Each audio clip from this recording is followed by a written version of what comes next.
এশিয়ার স্পট মার্কেটে গত সপ্তাহে তরলীকৃত প্রাকৃতিক গ্যাসের দাম কিছুটা কমেছে। নিম্নমুখী চাহিদা ও পর্যাপ্ত মজুদ জ্বালানি পণ্যটির দাম কমার পেছনে ভূমিকা রেখেছে বলে জানিয়েছেন সংশ্লিষ্টরা। শিল্প সংশ্লিষ্ট সূত্র জানিয়েছে, উত্তর পূর্ব এশিয়ায় সেপ্টেম্বরের সরবরাহের চুক্তিতে গত সপ্তাহে প্রতি এমএমবিইউটি এলএনজির গড় দাম ছিল $11.56। আগের সপ্তাহে যা ছিল $11.90। এ সময় অক্টোবরে সরবরাহের চুক্তিতে প্রতি এমএমবিইউটি এলএনজির গড় মূল্য ছিল $11.45। চীনের বাজারে সীমিত আকারে এলএনজির চাহিদা বেড়েছে।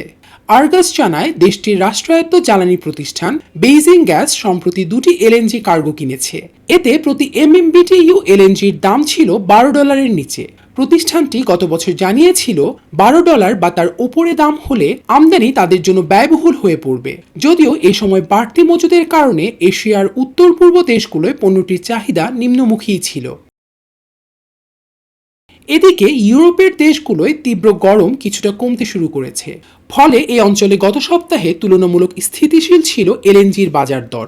এসএন্ডপি গ্লোবাল কমোডিটি ইনসাইটস সেপ্টেম্বরে সরবরাহের চুক্তিতে north West Europe LNG marker বাজার আদর্শে প্রতি এমএমবিটিইউ এলএনজির দাম স্থির করেছে $10.58।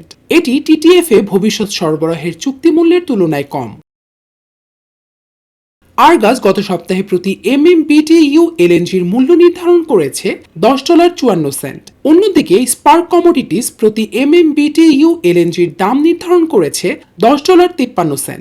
বাজার বিশ্লেষকরা জানিয়েছেন, সাধারণত পানামা খাল হয়ে এশিয়ার দেশগুলোয় পণ্য সরবরাহ বেশি হয়। তবে বর্তমানে যুক্তরাষ্ট্র থেকে এলএনজি রফতানিতে ইউরোপই বেশি লাভজনক গন্তব্যে পরিণত হয়েছে। এ কারণে উত্তমাশা অন্তরীপ ঘুরে কিংবা পানামা খাল হয়ে বেশিরভাগ এলএনজি কার্গো বর্তমানে ইউরোপমুখী। স্পার্ক কমোডিটিজের বিশ্লেষক কাসিম আফগান জানিয়েছেন, গত সপ্তাহে আটলান্টিক মহাসাগরীয় পথে এলএনজি পরিবহন ব্যয় দৈনিক $36,750 স্থিতিশীল ছিল।